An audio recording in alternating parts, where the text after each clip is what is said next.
La sensibilisation des femmes sur le phénomène de l'avortement était au cœur de la conférence débat initiée par la prophétesse Elisabeth Ngwambina, figure engagée dans la défense des droits humains.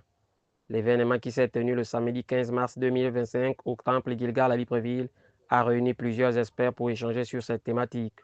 L'initiative a expliqué les motivations ayant conduit à la mise en place de ce cadre de discussion. À l'occasion de la Journée internationale des droits de la femme, l'Église La Lumière chrétienne, avec ses femmes Women on Fire, ont décidé de mettre en place un thème, l'avortement.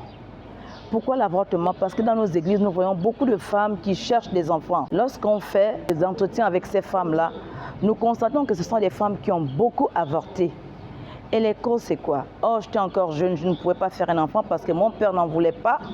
J'étais encore jeune, j'ai trompé mon ami, j'ai trompé mon mari. Or, la Bible dit qu'il n'y aura chez vous ni des femmes qui avortent, ni des femmes stériles. L'avortement, bien que pratiqué dans divers milieux, y compris ecclésiastiques, engendre de nombreuses conséquences désastreuses. Cette journée est une journée très bénéfique parce que ça nous a permis de sensibiliser, j'espère bien, beaucoup de jeunes filles, beaucoup de parents, beaucoup de mamans sur les conséquences de l'avortement, surtout clandestin, notamment les conséquences psychologiques, les conséquences physiques et les conséquences sur la société.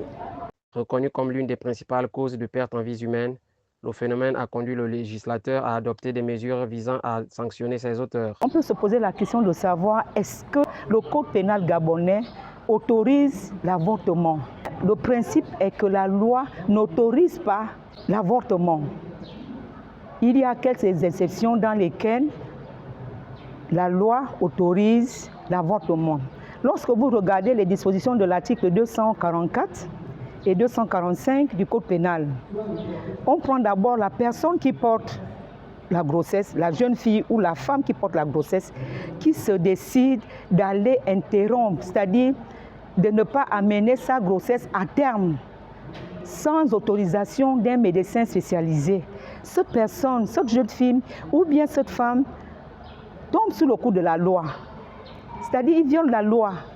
Et les dispositions de l'article 245 sont claires. La personne est punie d'une peine de 2 ans au plus et d'une amende de 1 million au plus. Grâce à cette initiative portée par la présidente du Réseau national des femmes médiatrices de paix du Gabon, les participantes ont pu bénéficier des éclairages sur les implications de l'avortement et les alternatives possibles. Personnellement, je dirais que ça a un impact très positif, très édifiant, parce que c'est un thème assez pertinent. On n'en parle pas souvent au Gabon. La solution est d'être enseigné comme aujourd'hui et prendre des décisions, de ne plus jamais tomber dans ces déboires d'avortement. Ce panel d'experts a ainsi offert un cadre d'échange constructif permettant d'aborder les enjeux de l'avortement sous différents angles, ses causes, ses conséquences, son cadre légal et les solutions envisageables. À travers ces échanges, les participantes ont pu appréhender les réalités liées à cette pratique et ses répercussions sur la société.